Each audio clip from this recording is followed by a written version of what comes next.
Hey everyone, welcome back. Rachel, how are you doing today? I'm doing fantastic, Michael. Super excited to be here. So let's kick things off with the big question. What exactly is a privilege account? Okay, imagine an account that can do anything. It can delete things, modify critical data, make huge changes to a system. So it's like having the master key to everything. Exactly. It has full access to resources and functions way beyond what a regular user can do. Wow, so if someone gets hold of that, That's the inherent risk. If a privilege account is compromised, it's game over. game over, how so? Unauthorized actions, massive data loss, financial damage, you name it. It's the ultimate target for attackers. Because they have all the power. Precisely. Think of a bank vault. A regular customer can access their safe deposit box. A privileged account holder can open the entire vault. That's a huge difference. So it's about the level of control. Absolutely. It's all about elevated permissions. They are critical to how systems operate. But also the most dangerous if not secured properly. Bingo. That's why understanding them is the first step in protecting them. Okay, so privilege accounts are super powerful. Can you give us some real-world examples? Like, where do we actually see these? Absolutely. Think about your social media, your Facebook or Instagram log. That's a privilege account. Yes, you can post, edit your profile, manage contacts. You have control there. Wow, I never thought of it that way. What about banking? Definitely. Your net banking login, you transfer funds, adjust credit limit. Total power over your money. Exactly. Or even a bank teller's internal system account. They can process deposits and update balances. Right, that's huge. Then you have insurance. Your portal account lets you update premiums, modify coverage. So making actual changes to a policy. Yes.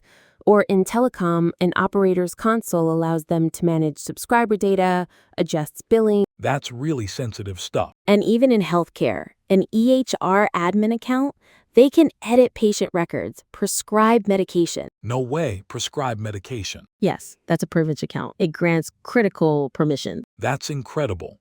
So it's not just IT admins, it's everywhere. Literally everywhere, from your personal accounts to massive industrial systems. Mind blown. So these privilege accounts are super powerful.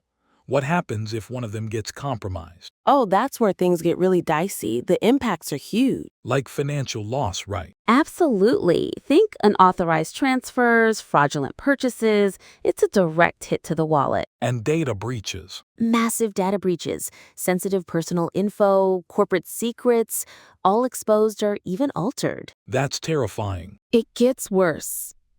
Imagine operational disruption. Like messing with critical systems. Exactly. Mining equipment, telecom services.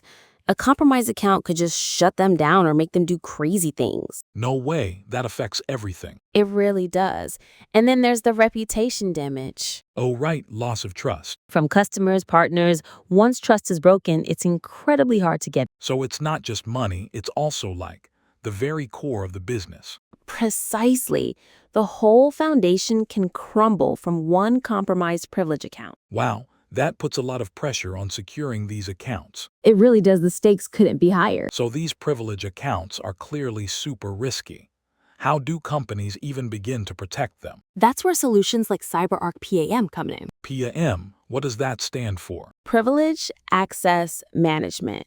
It's a platform specifically designed to protect, monitor, and manage these critical accounts. So it's like a fortress for your super important logins. Exactly. It has core capabilities to do just that. Like what? First, secure credential storage. It vaults all your passwords, keys, certificates, so they're not just floating around. Like a super secure password manager, but for companies. You got it. And then there's access control. Meaning not everyone can just use these accounts. Precisely.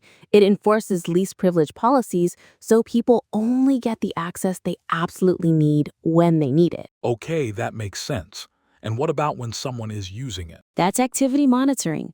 Every single privilege session is recorded and audited. So you know exactly who did what when. Yes, it creates a full audit trail. So it all comes down to knowing the difference, right?